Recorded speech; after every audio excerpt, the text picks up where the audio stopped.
I don't think Dylan played like horribly yesterday. I just don't think he played very well either. And 5 starts in, I am mystified at how we've not seen, for the supercomputer, I'm mystified how we've not seen the game slow down for him or him grow any more comfortable. He either can't see it or just doesn't see it. And I don't know what the difference is, meaning like if you can't see it because you just don't actually view the field very well versus you just don't see it because you're panicked. I guess you'd want it to be the latter thing, but I don't know. I don't know which one it is. I just know it's happening with great regularity, and that's why you just can't sell that Dylan Gabriel has made any headway in 5 games, which means if you're not seeing progress, if it's not slowing down for him, what in... Don't skip a single second of this video. And if this story touches your heart, give it a like, subscribe to the channel, and let us know in the comments. Where are you watching from? Let's begin. I'm not going to sugarcoat it. That Jets game felt like a gut punch you could hear echo through the whole city. You don't drop a game to an offense that barely cracked 170 total yards and walk out like nothing happened. You don't let a team put up 42 passing yards, 42, and still find a way to lose unless something is fundamentally broken. And the worst part wasn't even the scoreboard, it was the mood. You could feel it through the TV, that slow sinking silence on the sideline, helmets on knees, eyes down, like everyone knew they just crossed a line you can't uncross. I watched Myles Garrett pacing, hands on hips, and you could see it in his face. 5 sacks don't mean anything when the plane ride home feels like a funeral. That's not a stat line. That's a warning siren. That's a leader who just emptied the tank and still got nothing for it. And when a defense gives you chance after chance, short field after short field, and your offense hands it right back with dead drives and late reads, the locker room doesn't just get tense, it fractures. That's the kind of loss that stains a season. That's the kind of loss that makes executives start asking scary questions. Because here's what happens after humiliation like that. Panic doesn't start as a scream, it starts as a whisper. It lives in group texts and hallway glances and closed-door 5-minute meetings that run an hour. Ownership starts dialing numbers they haven't used in months. The people with real pull, the ones who don't need a podium to be heard, they start circling names on the depth chart. They start circling the head coach's name too. Not because they hate him, because the clock is loud and the fans are louder. Then Kevin Stefanski walks into the press conference and plants both feet. We're sticking with Dylan. No tape review, no room to breathe, no message to the locker room that accountability still lives here. Just a flat line in the middle of a storm. And I'm sitting there like, that's the hill? After 6 sacks and endless hesitations, after a stat line that reads like a preseason scrimmage gone wrong, that's the stance you want to take. I get the appeal of continuity. I really do. But continuity isn't courage. Sometimes it's just fear dressed up as patience. And that's when the other whispers start. You've heard them. I've heard them. A former Browns CEO, a familiar voice with a long memory, making calls behind the scenes. Not gossip. Pressure. The kind that doesn't pound the table, it moves the table. The message is simple. You can't sell a future with a quarterback who looks spooked by the moment. You can't sell a locker room a vision they stopped buying 2 weeks ago. You definitely can't sell a city hope on Mondays and field the same answers on Sundays. That Jets loss didn't create the fracture, it exposed it. Clear as day. So when people say it's just one game, I shake my head. It wasn't just the dropbacks, it wasn't just the sacks. It was the feeling that every third down came with a wince. It was watching the defense beg for a spark and getting smoke. It was the head coach doubling down while the roof caught fire. Something snapped that night. In the stands, in the huddle, maybe even upstairs. Because deep down, everyone knows the truth. This wasn't about one loss. This was about who still believed this franchise could win again. I've tried to give Dylan Gabriel every benefit of the doubt. Rookie quarterback, new system, rough offensive line. We've all seen that movie before, but at some point, excuses turn into patterns. And after 5 starts, that pattern isn't just concerning, it's defining. Let's call it what it is. This experiment has failed. 17 completions on 32 attempts, 167 yards, 6 sacks. That's not just a bad day. That's alarming. That's a quarterback who looks lost, not learning. And what's worse, it's not improving.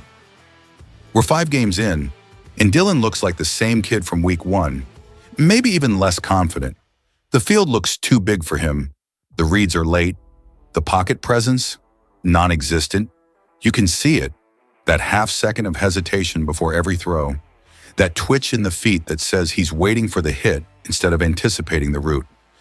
Look, bridge quarterbacks exist for a reason. They're the steady hands, the guys who hold the ship together while the organization searches for the future. They're not supposed to be fireworks, but they are supposed to be stable. Dillon Gabriel was brought in to be that, to manage the game, to protect the football, to keep things respectable while the defense carried the load. But instead of steadying the Browns, he's steering them straight into the rocks. You watch him on film, and it's the same story every drive. The pocket forms, then collapses. Not because the protection fails, but because Dillon doesn't move. He doesn't step up. He doesn't slide. He doesn't throw it away. He just freezes. He doesn't move. He doesn't read. He doesn't lead. And when your quarterback looks scared, the entire offense starts to feel it. Even the body language tells a story. The receivers jog back to the huddle slower now. The offensive line doesn't sprint to the line after a first down anymore. And Myles Garrett? The man is breaking records on defense, and he's still walking off the field shaking his head because it doesn't matter. You can only play perfect defense for so long before frustration sets in. Garrett's 5 sacks meant nothing because the offense gave it all back. That's not just a loss, that's a betrayal of effort. You can see it in the locker room. The belief is fading, the jokes stop, the energy drops, and when the media questions start circling, Dillon's answers sound like someone already bracing for impact. No defiance, no spark. Just that robotic, I can only control what I can control. That's not leadership. That's survival. And here's the truth that hurts. When your quarterback walks into the huddle and the guys around him don't believe he can win them the game, you've already lost. Doesn't matter the scheme. Doesn't matter the talent. Football runs on belief, and Dillon Gabriel has lost it. The locker room knows it.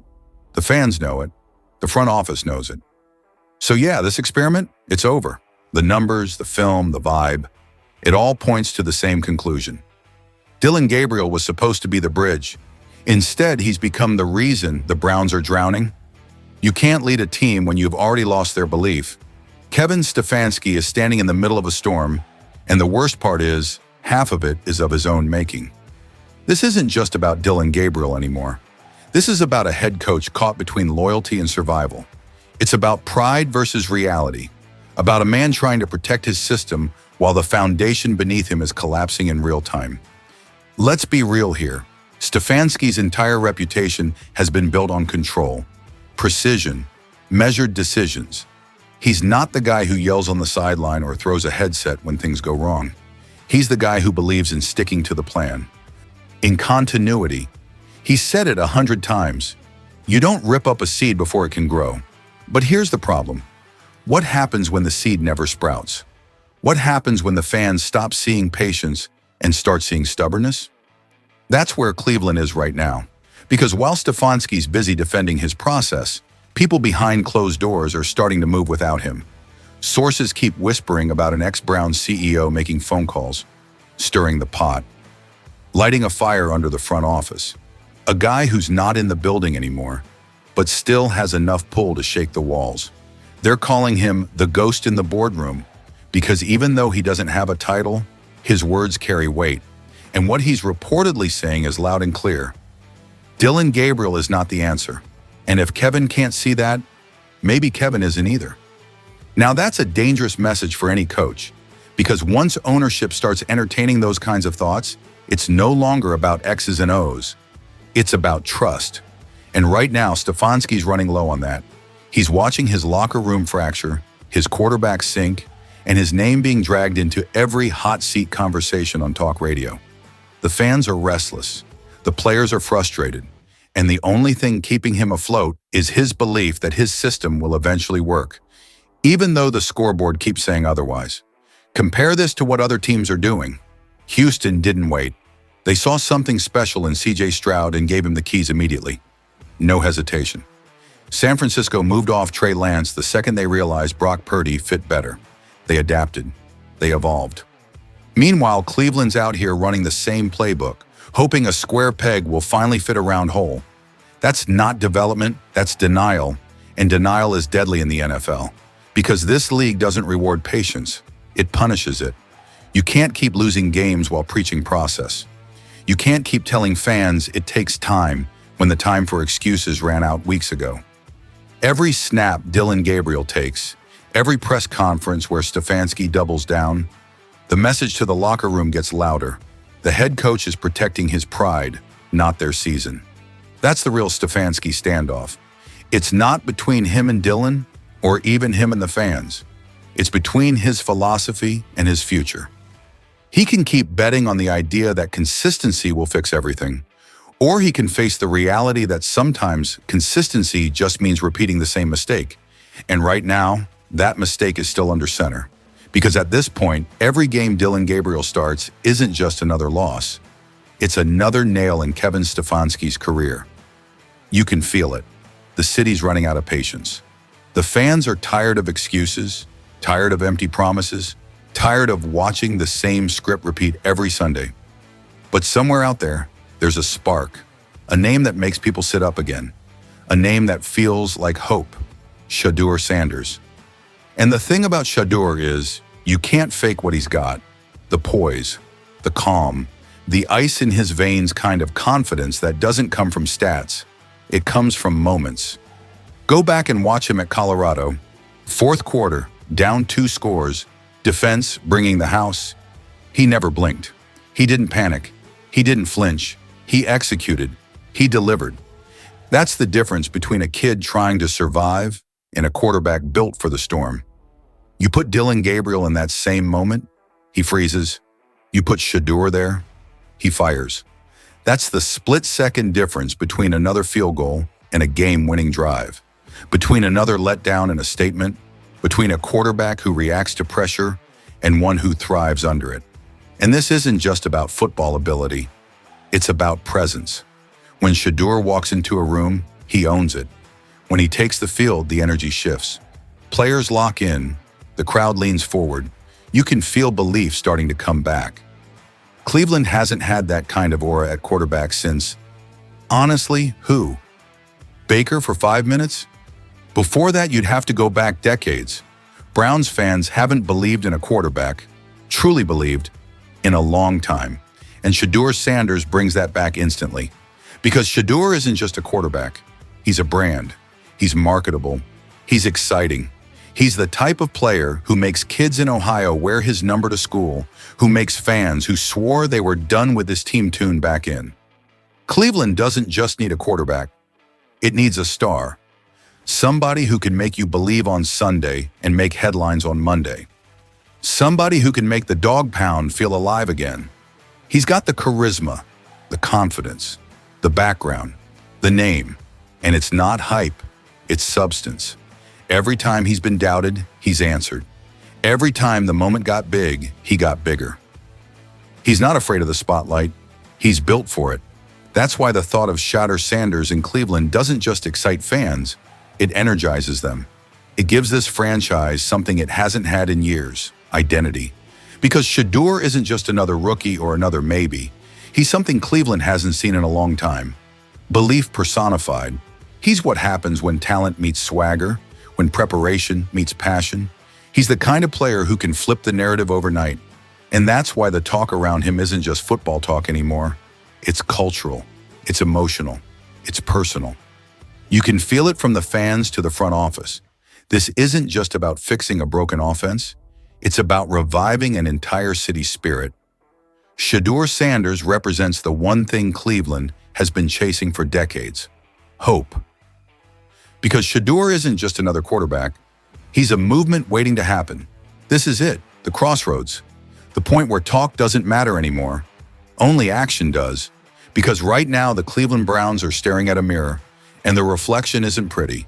It's the same story we've seen for years. Quarterback controversy, locker room tension, coaches preaching patience while the losses pile up. But this time it feels different. It feels heavier. Because this decision, this moment, might define the next decade of Browns football. Kevin Stefanski's job, the locker room's trust, the fans' belief, it's all hanging in the balance. You can feel the tension every time that team walks onto the field. It's not just about who's taking the snaps. It's about who this franchise wants to be. Safe or fearless. Comfortable or competitive. Are they content running in circles, or are they ready to finally break the cycle? Because one thing's for sure, mediocrity has been Cleveland's silent killer for far too long. And it's not just Cleveland. Every NFL team faces this same choice at some point. Stick with what's stable, even when it's sinking, or risk it all for something greater. Look at Philly. They moved off Carson Wentz and handed the keys to Jalen Hurts. Everyone called it reckless. Now Hurts has them in Super Bowl conversations every single year. Look at San Francisco. They benched their golden prospect Trey Lance and rode with Brock Purdy. That wasn't safe. That was bold. That was belief. That's what separates contenders from pretenders. You can't win if you won't risk. You can't change if you won't act. You can't build a championship culture while clinging to comfort. And right now, Cleveland is on the edge of that decision. Keep defending a quarterback who's losing the locker room, or take a leap toward the future. This fan base deserves more than another, maybe next year. They deserve Sundays that mean something. They deserve a team that fights with pride, a quarterback that commands respect, and a coach who isn't afraid to make the hard call. This city has lived through enough heartbreak, the fumbles, the collapses, the false dawns. It's time to stop surviving and start believing. Because here's the truth. This isn't just about Dylan Gabriel or Shedeur Sanders. It's about a franchise deciding whether it wants to matter again, whether it wants to play scared or play to win. And somewhere deep down, I think we all know the answer. Cleveland's not built for caution. Cleveland's built for grit, for risk, for redemption. So maybe it's time for a shakeup, time for a statement, time for a new face of the franchise who brings back swagger, belief, and hope. Because one call, just one, from the right leader, one decision with real courage, could finally change Cleveland forever.